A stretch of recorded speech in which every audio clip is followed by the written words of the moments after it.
Welcome to the Unleashed podcast, where we believe life is better lived on purpose. My name is Brad Thompson, and I'm the lead pastor here at Be Hope Church. My co-host is not here. I don't know where she is or what she's doing, but hopefully she'll be with us at the next episode. But I have the joy and privilege and honor of welcoming Bob Grant onto the podcast today. He is the former athletic director at Wright State University.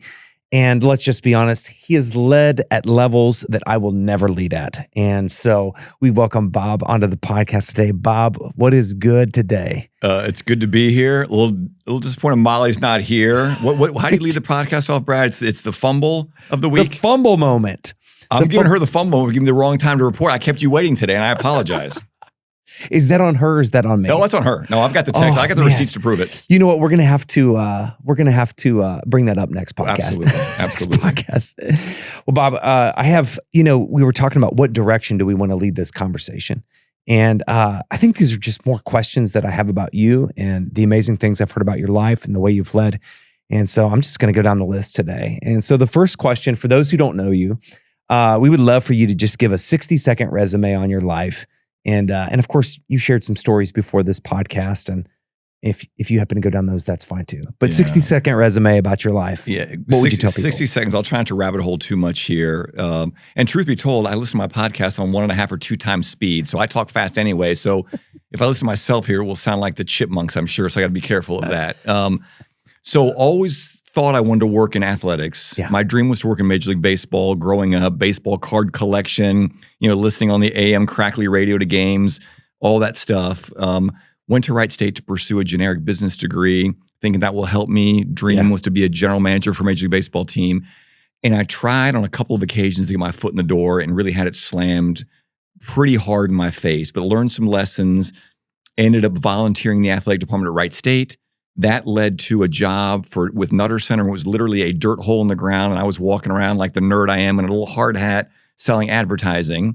And I did that for a couple of years, and that really helped me build a relationship with the folks in athletics. Yeah. And they hired me as their first ever fundraiser, now nearly 30 years ago, which is crazy. The AD at the time was a really good guy, but a macro manager, which allowed me to really sort of dig into other areas besides fundraising. And so when he announced his retirement, now 16 plus years ago, they did a national search, and for better or for worse, I was their guy. Well, I think they made a great choice. Obviously a great choice. I think one of the questions I have is, you were there for a total of 14 years or AD for 14 years? AD for almost 16. 16 years. At the university for 30. And that, Brad, that's fairly unicorn-like. The average AD hood is, I believe, less than 5 years now. It's very much a ladder climbing, bounce around the country kind of job if you look at bios. Yeah. So I was different in that regard. So let me ask this question. You spent some time before you were the athletic director. What did you do that set yourself apart as a leader from the rest? Yeah, I don't know that I did anything, honestly. I describe myself as I was just one of many sort of punks, young punks in the athletic department. We all had our own little areas. But I think, we said this off camera earlier, like I'm never the smartest guy in the room. Yep. Lord knows this room included. But I think I'm good at building relationships. And I think, I realized that was my strength early on. I think I was probably blessed with some good self-awareness to realize, hey, you know what? I'm not going to necessarily outsmart these folks, but from a relationship building standpoint, I'm good at that. And so, at Wright State, you're in athletics, you're not splitting the atom or curing cancer or making widgets. Right. You're trying to take 250-ish 18 to 22-year-olds and make them better prepared for life ultimately. That's right. Right, beyond athletics. And so that's where the relationship sort of came in. And I was young enough where I became friendly with student athletes, and you realize quickly what's important to them. And I think it's relationships. I'll rabbit hole for a second. We haven't talked about this. I've cited this a couple of times to my my staff at Wright State. There was a Harvard study that was printed in a Forbes article in 2023 about what truly makes people happy. Is it money? Is it rank? Is it your position in life? What is it? And at the end of the day, it was none of that. It was relationships make you happy. And so that was sort of almost the way that I developed if I was any kind of a leader, as I developed as a leader. It's like, you know what? yeah, the compliance matters. Yes, the academics matter.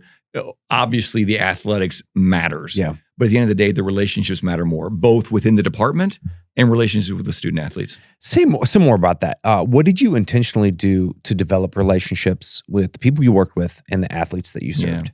Yeah. I mean, I think silly, dumb things, honestly, that anybody in the world can do. For example, like I had a conversation with now a former coworker of mine, doing a little bit of reminiscing about my career as the AD. Yeah. And she said, hey, I remember several things. Do you remember the time that we went to get Smales pretzels and you took us all to the outlet mall and we had an hour to go shop and then we went and got ice cream? I really didn't remember it, Brad. This is 16 years ago. It was meaningful to her. Little touch points like that. Hey, let's all walk across the 675 bridge and go eat lunch together as a unit. Things that, again, it's not smart at all, but it's fun, right? Like, we didn't take things too seriously. I don't mean that in a bad way, but it's like, good. You know what? We're going to, for our holiday party, we're going to go play laser tag. We're going to go bowling. We're going to go through axe throwing. All these things we did as a staff that at the end of the day, you're around these people, especially in athletics. It's not an 8 to 5 hour for lunch job. These are lifestyle jobs. You might work 80 hours a week and not have a day off for 100 days straight. And I tell my staff, look, I want balance. If you need to work 18 hours to get your work done, I'm fine with that too. I mean, I probably shouldn't say that, but it's true. Like, you need flexibility. And so, I think intentionally with the staff, you do things like that we did, till the end of my tenure. And with the student athletes, I learned early on when I supervised a couple sports before I was the AD, and Kim and I would have them to the house for dinner, that was super meaningful. Yeah. So we continued that. So every team until the bitter end of my AD career came to our house at least once a year for dinner. If you went to the NCAAs, it was a steak dinner at my house. I had sophomore lunches by team. So, hey, all the sophomore men's soccer players, we're going to lunch. And we'd have senior ice creams by team. Hey, all the senior volleyball players, we're going to Dairy Queen. And those conversations would be, hey, like, how are we treating you? It was almost like secret shopping us. Yeah. Like, what's important to you? What are we doing good, bad, and ugly? What do other student athletes have at other schools that you don't have? Right. Where will I find you in 5 years? If you could whisper in your freshman self's ear right now, what advice would you give yourself so we can learn from that? All those kind of things. A, it helps the relationship building, but B, they know you care about them. And you would be asking these specific questions. Correct. We had a list of questions we would ask. Wow. We painstakingly, anonymously surveyed our student athletes twice a year for the first 10 years of my ADhood. COVID kind of killed that. But the question we would always flip to immediately is, if you had to choose again today, would you choose Wright State? Now, that's a hard question for 18 to 22-year-olds. You couldn't get the majority degree, the sky is blue, A. B, when you throw athletics in, most happiness tends to revolve in our business around one thing and one thing only. Yep. Playing time. Yep. At one point, one of the last surveys, 92% of our student athletes said they'd choose Wright State again. And again, like, we know who we are. This is Wright State. We're not out branding people. This is not Ohio State. Wow. Talk more about, we talked about this earlier. We talked about, I think we would call it your secret sauce, right? You talked about culture a lot. What you're doing is creating a culture. Talk about the importance of, as a leader, creating culture. And I know this isn't on our list, but what are some things, building relationships, what are some other things that when you look back on your tenure there, you realize, oh, this was essential to building the culture that we loved? Yeah. Again, simple things. For me, I think it was energy and optimism. A high school friend of mine used to nickname me Human Red Bull. And I found it kind of insulting initially, but he's not wrong probably. And so, like, I hope that I always had, regardless of the circumstances, a positive attitude. Yeah. Our business, like so many businesses, we're really modeling behavior. It's always going to be more do as what I do, not do what I say. Right. It's easy to sit up and say, hey, do this, do that, don't do this. Here's the rules. Here's the boundaries. No, for us, it was like, we're going to take each day in a real positive way. I'm going to come in. I told you off camera, we intentionally tried to hire fountains, not drains. That's right. We don't need Eeyore walking around the office, sour pussing around, because we're going to lose games. We're going to have hard times. And I think, late in my career, so many headwinds, from budget cuts to sport elimination to layoffs to oodles of bad press to a pandemic. Yeah. It'd be pretty easy to lose your perspective on life and just go in the dumper. Yep. But I think as a leader, you go in the dumper, you're dragging everybody in the dumper with you. It's true. Right? So, some of the best compliments I ever got is people would say, Bob, why are you so positive? Why are you so enthusiastic about your student athletes? And that was real. Like that's just, I'm lucky. That's the way I'm wired. I was super blessed with that kind of an attitude. That's a good point though. Do you believe you're naturally wired, or is that something that you had to work on, positivity? Probably, Brad, I'll give you a weak answer. It's probably a little bit of a combo. Okay. We talked off camera. I think, and I had a bunch of weird jobs through college. I mean, I had all kinds of odd jobs, which means I had all kinds of different bosses. And I think I learned more from bosses on how I didn't want to act. That's good. When I think back on my kind of dotted career of these small jobs, I didn't have a lot of positive bosses. And that was not cool. Right. They didn't seem happy with the job, didn't seem happy with the employees, didn't seem happy with the mission or what we were doing. And that's contagious. It is. We talked off camera. One of the quotes I reference a lot, and again, I'm not very well read, is Conrad Hilton from the Hilton Hotel chain. Yeah. Years ago, I think this quote was attributed to him. It's attitudes are contagious. Make yours worth catching. That's so good. I love that. And so that probably, right. And again, like I feel like almost in a preordained way, I was put in this position where again, Bob's not that smart, but he's able to realize that relationships matter in this business. And so like you need to be positive. Like people are going to take on the personality of their leader. We were discussing this place where you found I think it was the baseball team. Wright State, Notre Dame, Ohio State. You were having a conversation at the stadium, and a guy walks up to you and says, "Wright State." You know. I'm trying to connect this to your idea of optimism and positivity. Yeah. You talked about. I think I wrote it down here. You said when you think at a higher level, you almost will it into existence. Yeah. Tell them what, like, give context, share that story again in the best way that you possibly can, but talk about your mindset. Yeah, I think, it's a mindset that I think probably a lot of people have. Like I joke with Kim that growing up and up until meeting her, that I am not nearly as good looking as I think I am.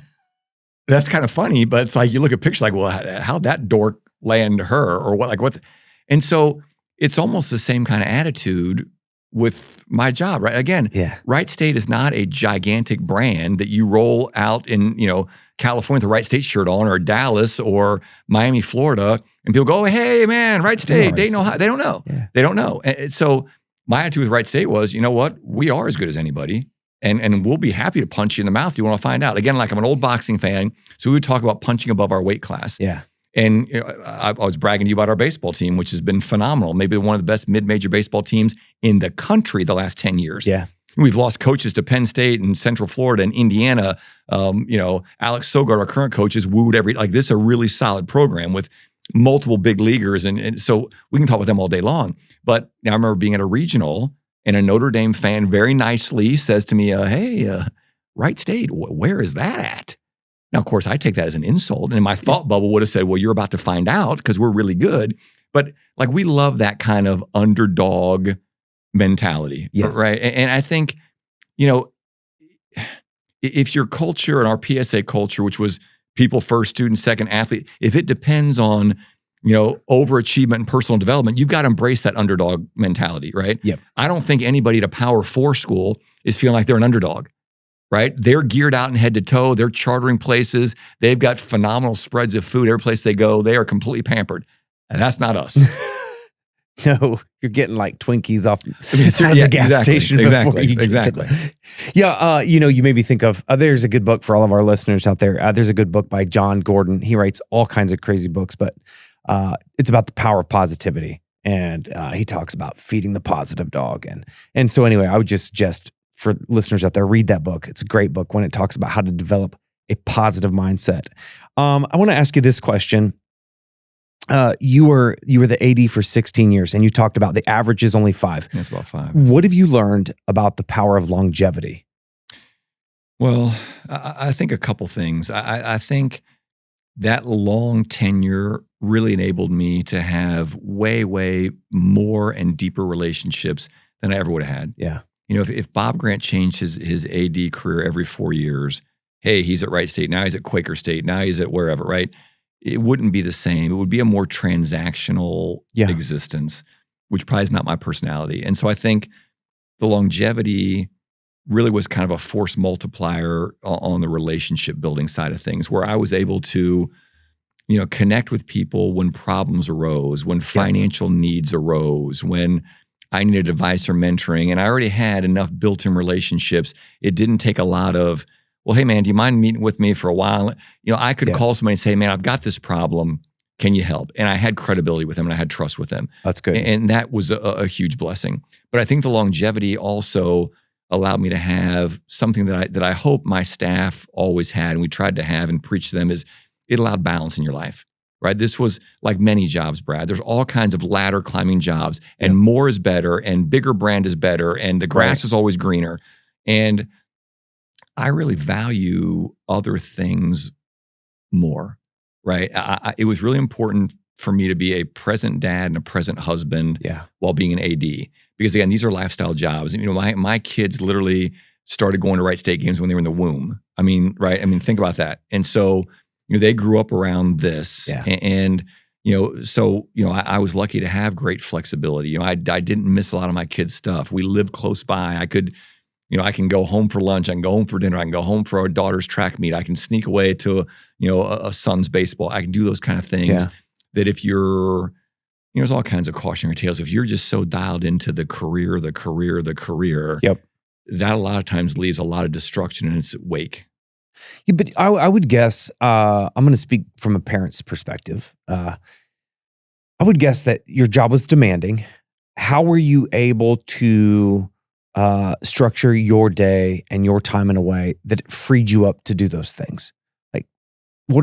I'm thinking about the parents who it's like, maybe this is my fumble moment. I get home from work and it's like, and I've shared this on our podcast, I struggle to dial in with the family because I'm still thinking about problems we're solving and people we met with and things that are going on. Like, how are you able to set that aside for a minute and focus on family and your kids and your spouse? Yeah. And I'm not sure I always was good at it, but that was always the goal. Sure. You know what I mean? Probably much like you, for the first time in 16 years, I'm not chained to my cell phone right now. Yeah. It used to be, I remember having an epiphany, and I'll share the story. I think I can share it. I think my first year as the AD, we had a team, I won't say what team it was, playing in a Horizon League tournament. And Kim and I, and the kids were small at that point, I think they were with us, went to the town where the team was playing. And we got there late the night before the game was going to be. And out of the side door of the hotel, like ants coming out of a little ant farm, there's like 6 student athletes rolling out the side door of the hotel. And this is, midnight-ish. And I looked at Kim and said, well, I said the coach's name. Well, that's not cool for Coach such and such. These guys are sneaking out past curfew, clearly. And Kim goes, hey, bozo, the buck stops with you now. I was like, oh, wow, you're right. It does. It's my problem. Yeah. And so like, I always had to be available. Yeah. Which made things difficult. We never took a vacation where you're like, hey, you know what? I'm leaving my phone in the room all day. Right. Not happening. I'm turning my phone off when I go to bed. Not happening. But, I am able to, again, probably blessed with, I can turn things off. Yep. Not always and not perfectly, but I've got an ability to compartmentalize. A horrible day at work, I could usually detox and turn that off and then be available. That's good. It's hard. Yeah, that makes me feel less guilty because I hear people all the time like, I turn my phone off, or I don't have it with me, or I only check my email once a week. And I'm like, come on, let's get real. Yeah, there's jobs you can't do that. You just can't do that. No. So we've got about a minute left. We're gonna ask more questions here. So I want to ask you this. Where did you learn to lead? 2 questions. Where did you learn to lead? And then what advice, I would like to think that I'm a relatively young growing leader. What advice would you give me as a leader? Where did you learn to lead, and what advice would you give me as a leader? Yeah, I think the first one's kind of hard. I might be able to wrap both questions into one answer. I think, again, I learned a lot about how I didn't want to do things. Yeah. And I still learned that until the very end of my career. because you talk to colleagues and you think, you know what, I'm going to double check and make sure I'm not leading like that. Like these people are not happy. The culture's not good. The morale's not good. Right. I think I'd like to think that was a lifelong sort of a thing. I probably learned honestly at a young age, without realizing it, single mom raised me, the way she was so selfless and so positive in the face of so much adversity that she could have made excuse after excuse after excuse for the way her life had gone, the way her life was going, never one time, like nothing. Yeah. And so I'm sure I picked that up through osmosis, if nothing else, right? But I think, simply like for a young leader, like what's the advice? And it's funny, and I'll rabbit hole for a second. I had a student at a different college reach out to me. This is a couple years ago to interview me. And this happens a lot with people who are sport marketing or sport management majors. Sure. Hey, Mr. Grant, would you mind if I have a 30-minute interview with you? Sure. I want to be in the business eventually. And Brad, you get this stuff too.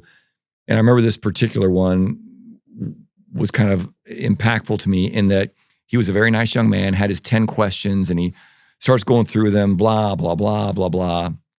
And his 10th question was, hey, what's the one thing that you do that makes you a good leader? What's the what's the secret sauce? And Brad, I know to this day I let him down and I surprised him with the answer because I'm sure he thought, hey, Bob Grant's going to roll out with some big heavy answer of, well, hey, you got to make sure that, the balance sheet is this, or the academics are this, or these metrics are met.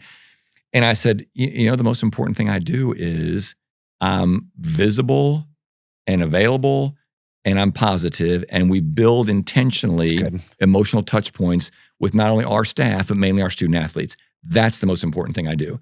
And you could tell by the sigh, he was like, oh, that's it? Yeah, man. It's not rocket science. At least from my perspective, it wasn't. You make it sound so simple, and yet it's so difficult. It really is. I know. I love that. I do want to ask this question. You talk about, maybe it's not a question, it's an observation. You talk about what makes you a great leader. You shared some really great stories. I wish we could share them here. And maybe we can, I don't know. But you shared some stories about showing up when everybody told you not to. And to me, there's this tenacity piece. And maybe it goes back to punching above your weight. Yeah. You found yourself in interviews and in offices that people told you no. Do we have time to share this, Matt? Our producer says yes. I really want to share this because I feel like, yes, you're a great leader, but before you ever became a leader, there's this one thing. Yes, positivity is fantastic, but I feel like there's this one thing that especially young leaders struggle with, which is sometimes we call it grit. But share the stories about how you found yourself as a young, right out of college graduate, offices you found yourself in, what you were doing. Just share it. You got to share it. Yeah, I mean, I'll go as deep as you want to go. I don't want to bore the audience at all, but never. My dream was to work in Major League Baseball. And I won't go too deep into that. That just didn't work. But the advice I got was, hey, make yourself visible and available and be willing to work for free. Yeah. I think about saying that to somebody today, it kind of makes them recoil. There you go. But I could do that, right? And I did, and that worked actually. It made me noticeable to people that I wouldn't have been noticeable to. And those people tried to help me get my first job with Nutter Center when it was literally a dirt hole in the ground. These were my kind of newfound friends in the athletic department. And for whatever reason, they did not want to even interview me. I mean, it went on for weeks, Brad, of no return phone calls. The internet's not around. I'm that old now. But I could get zero traction. And it probably would have been pretty easy just to say, hey, you know what, chuck it. I'll do something else. But I had enough something, probably stupidity or naivete in me, where it's like, you know what, I'm going to make them hire me. Yeah. And so I literally went to Chicago with my resume to give it to the boss of the person running the Nutter Center during construction and said, hey, they won't even talk to me or interview me. I want to be their corporate salesperson. I mean, I think back on it, man, how drove all the way to Chicago. Correct. Like, how ridiculous was that? But it worked. The guy calls me the next day, and I'll give him credit. He was honest. Like, hey, apparently my boss says I have to interview you.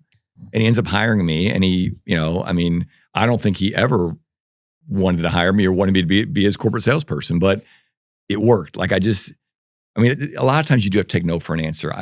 Especially at different stages of your life, but I didn't. I wasn't going to, it's sort of that mantra again of punching above, like I've got a chip on my shoulder. I'm gonna get this position. But the power of that story is you didn't even have a chance to get to Chicago until you decided to work at Wright State for free. Yeah. This is what a lot of people don't know is you came back and the person who you were in contact with about GM, Major League Baseball, said, go back to Wright State, work for free. And you came back and you worked for free for how long? A year and a half, I think. A year and a half doing what? Counting tickets, delivering pizzas. Ralph Underhill was our coach. I would sit in the press conference and write down his quotes for the media, then type them out. They had a Raider hotline at the end of every game. Again, internet's not around. Yeah. You would call the Raider hotline to see who won the game, what happened. And my big thrill was I would do the Raider hotline on occasion. Hey, the Raider hotline, the Raiders beat Valpo 76-74 today, and Bill Edwards had 36. That was, weird but cool. And I sound like such an old man. It was such a long time ago. But yeah, I don't, I'd like to think our student athletes at Wright State have emulated that. Yeah. Right. That's how they've acted in a world where it's really easy to play the victim card and be on social media, woes being.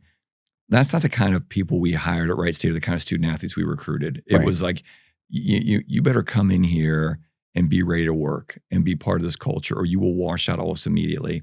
I had a donor at Wright State joke with me, and it's really easy to employ our student athletes because they leave with all the soft skills that employers are looking for. Yeah, they do. Like we talked off camera, I think a little bit about, hey, what about these parents who drive their kids into youth sports and think they're the best ever, and it's $1,200 a month and 5 days a week and no time off and 10 years and the important thing with sports is the relationships and the soft skills. And so I had a donor who I've leaned on in the past to employ our student athletes, which is very easy. Again, he loves it. And he joked and he's like, Bob, you know what I love about your student athletes? I said, what's that? He said, they come to me with their PhDs already. And I said, well, what does that mean? And he meant it in the best way. He said, they're poor, hungry, and driven. Oh, that's good. Now, they weren't poor, right? But they weren't entitled, right? They came in, again, with the soft skills that B. Hope would want, right? Teamwork, working with deadlines, winning, losing, competitiveness, time management, all those things that a lot of folks don't leave college with. It's true. It's absolutely true. Yeah, and I think in many ways that's really what I want to get at in this is you were able to lead where you were based upon not just a skill set, but it started because you were willing to step in and do whatever it took to get there, which I absolutely love. That's so good. We're gonna have to wrap this episode up. I'm gonna end with Hope or Nopes. We do this Molly's so good at this. She actually created these. We worked on these together. But Hope or Nope. Do you understand Hope or Nopes? Hopes are yes, I'm all in. Nopes, there's no hope for it whatsoever. All right. So first one is pickleball a sport? Hope or Nope? I'm playing now with some friends, so I'm going to have to say hope. I'm going to cling to hope on that one. Number 2, is soccer really football? Nope. Soccer is soccer, football is football. I guess it depends on what continent you're describing it. It's true. Well, let's go to this then. If you had to choose between American football or the rest of the world football, what would you choose? I mean, I'm an NFL fan. I'm a Steelers fan, so I've had a pretty good lifetime, honestly. So I've got to stick with the NFL. Okay, cool. Last one: does Caitlin Clark get paid accordingly? Oh wow, with her NIL deals and her sponsorship deals, sure. Okay. Yes, hope. What about her new NBA? Her new WNBA. WNBA. Yeah, yes, home opener tonight. Yes. What about her salary with them? Yeah, I hope think or nope? hope. Sure. Yes. I mean, I think look, sports is the ultimate meritocracy, and they're looking at who's successful, how much money's being brought in, and let's split it up. That's good. Yes. How about that? That's very good. Very good. Hey, we want to thank you for joining us on the Unleashed podcast. Make sure you subscribe, like, share with your friends. We're grateful to have Bob Grant with us today, and we look forward to seeing you on the next episode.